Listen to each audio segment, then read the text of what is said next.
ისე როგორც ამერიკაში. მია კაპანაძისა და ჯონსონ ბუქუსის ქართულ-ამერიკული ოჯახი შეერთებული შტატების დაბადების იგივე დამოუკიდებლობის 259 წლის აღსანიშნად ტრადიციულად პიკნიკზე შეიკრიბა.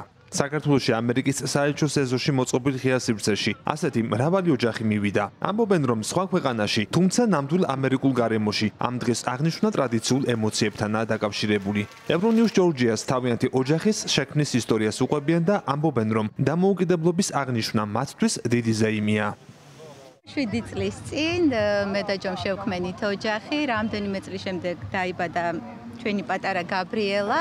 მას მერე, ესეთი ხან საქართველოში ვართ, ხან ამერიკაში, უფრო მეტად საქართველოში, ჯოს ძალიან უყვარს საქართველო. რამდენჯერმე მოხდა ის, რომ ამერიკაში აღნიშნეთ დამოუკიდებლობის დღე და რაღაც შერეული აღნიშვნა ქონდა ქართულ-ამერიკული სტილის. ძალიან გვიყვარს ეს დღე და რა ვიცი, ყოველთვის ვცდილობთ მოვიდე, ძალიან ბევრ მეგობარს ხვდებით. საქართველოს დამოუკიდებლობის დღის შემდეგ მეორე ისეთ ლამაზ დღესასწაულად იქცა. მე წარმოშობით ნიუ-იორკიდან ვარ. საქართველოში 12 წლის წინ ჩამოვედი საქმიანი ვიზიტით. მე წარმოადგენ საქართველოში ამერიკის სავაჭრო პალატის ამერიკულ მხარეს. ასევე ერთ-ერთ ქართულ უნივერსიტეტში ლექციებს ვკითხულობ. აქ გავიცანი ჩემი მეუღლე ია და ეს მშვენიერი ოჯახი შევქმნით. ჩემთვის საქართველო მეორე სახლია და ამით ნამდვილად ვამაყობ. რაც შეეხება 4 ივლისის დღესასწაულს. ეს არის უდიდესი ტრადიცია, რაც ჩემი მშობლიური ქვეყნის დიდებულ დაარსებას ნიშნავს. ამიტომ მხიარულებით აღინიშნება ყოველთვის. თბილისში, ამერიკის შეერთებული შტატების საელჩოს ტერიტორიაზე, საქართველოში ამერიკის სავაჭრო პალატის ორგანიზებით საზეიმო პიკნიკი გაიმართა. 2000 მეტი სტუმარი, ათობით ქართული და საერთაშორისო კომპანიის წარმომადგენლობა და ანიმატორების მთელი შემადგენლობა ერთობლივად აღნიშნავდნენ მეგობარი ქვეყნის დაარსებისა და დამოუკიდებლობის დღეს.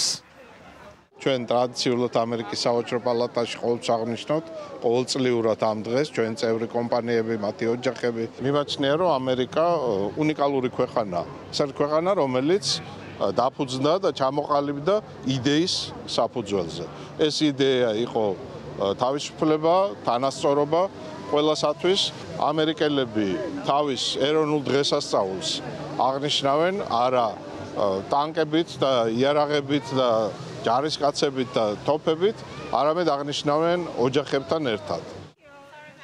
ამერიკის დამოუკიდებლობის დღეზე ისაუბრა საქართველოში შეერთებული შტატების ელჩმა რობინ დანიგანმა. მისი განცხადებით, საქართველოში ბევრმა ძალიან კარგად იცის, თუ რას ზეიმობს ამერიკა. დამოუკიდებლობას, ღირსეულ პარტნიორობასა და მეგობრობას, მათ შორის საქართველოსთან. ილოცავთ დამოუკიდებლობის დღეს. ყველა ამერიკელს ვულოცავ 4 ივლისს. ასევე მათაც ვულოცავ, ვისაც უყვარს ამერიკა და ამ დღეს გვილოცავს. ვზეიმობთ დამოუკიდებლობას და ძლიერ პარტნიორობას. ვულოცავ ყველას პარტნიორობის დღეს. ამერიკის სავაჭრო პალატა ძალიან ბევრს აკეთებს ქართულ და ამერიკულ ბიზნეს შორის პარტნიორობისთვის. ამას კი ორივე ქვეყნისთვის კეთილდღეობა მოაქვს. ეს აძლიერებს დემოკრატიასაც, რაც არის თავისუფლების ქვაკუთხედი.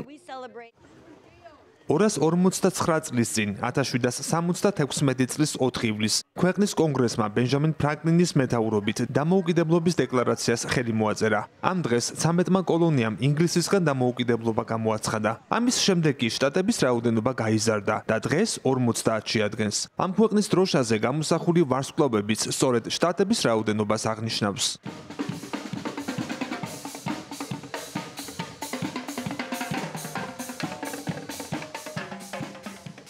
პიკნიკი ამერიკულად, მუსიკალური და სპორტული კუთხეები, გამოფენები, ბევრი ფერები და მხიარულება. სწორედ ასე აღნიშნავენ ამერიკელები ამერიკაში და სხვა ქვეყნის მიწაზეც თავიანთი ქვეყნის ეროვნულ დღესასწაულს, რაც თავისუფლებასთან, დემოკრატიასთან და თანასწორობასთანაა დაკავშირებული. ალეკო კვედაძე, ევრონიუს ჯორჯია.